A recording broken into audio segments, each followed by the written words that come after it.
আখের গুড় দিয়ে রুটি ভেজানো হবে। এর আগে তো আপনাদেরকে দেখিয়েছিলাম আখের যেই রস বের করা হয় ওই প্রসেস। এখন দেখাবো আপনাদেরকে গুড় দিয়ে কীভাবে রুটি ভেজানো হয়। আর এগুলো কিন্তু খেতে অনেক বেশি মজা হয়। হ্যালো গাইস, আসসালামু আলাইকুম। কী অবস্থা সবার, কেমন আছেন? আশা করি খুব ভালো আছেন। আল্লাহর রহমতে আমিও খুব ভালো আছি। তো এখানে দেখতেই পাচ্ছেন অনেক বড় লম্বা সিরিয়ালে সবাই দাঁড়িয়ে আছে।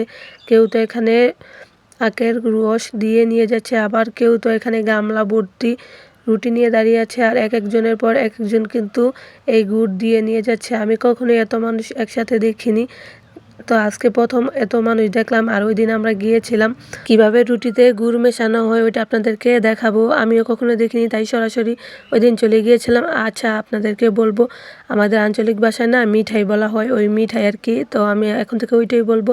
তো এই মিঠাই কিন্তু দেওয়া হচ্ছে, এক একজনে বলতেছে কম হয়ে গিয়েছে, সেজন্য তাদেরকে আরও বেশি বেশি করে মিঠাই ভরিয়ে ভরিয়ে দিচ্ছে। আর অনেকে আবার বলবে এটা কিভাবে দেয় বা টাকা কিভাবে নেয়। আসলে রুটিটা আগে খালি মাপা হয়, তারপর আবার যখন নাকি মিঠাই দেওয়া হয় তারপরে গিয়ে আবার মাপা হয়।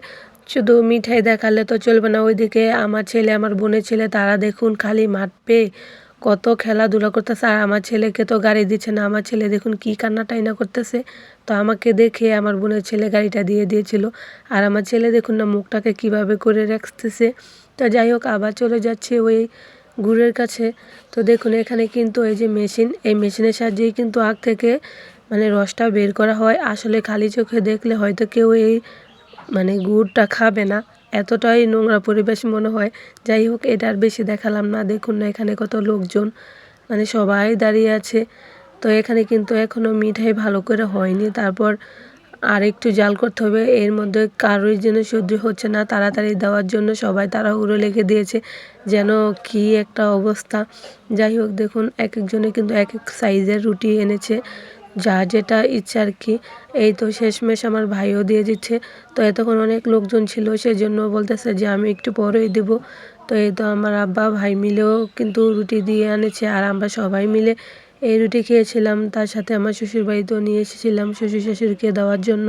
আসলে আমি মিষ্টি খেতে এত বেশি পছন্দ করি না, কিন্তু এই জিনিসগুলো দেখতে খুবই ভালো লাগে, খাই আর না খাই। তো সেজন্য আর কি দেখতে গিয়েছিলাম। তবে ওই দিন যাওয়াতে অনেক বেশি কিছু দেখতে পেরেছি, সেজন্য অনেক বেশি ভালো লাগছে। এই তো আমার ভাই কিন্তু দাঁড়িয়ে আছে রুটিগুলো নিয়ে। আর দেখুন কালারটা কত সুন্দর এসেছে, মাশাল্লাহ, খেতেও অনেক বেশি মজা হয়েছিল। তো আমার আব্বা বলতেছে যে দাঁড়া, আরে কত কিছু দেখতে পারবি। আর যেহেতু ওই দিন 2টা কড়াই বসানো হয়েছে আখের রস জাল করার জন্য, তো দেখুন আখের রস থেকে কিভাবে কত ময়লা ফেলানো হচ্ছে।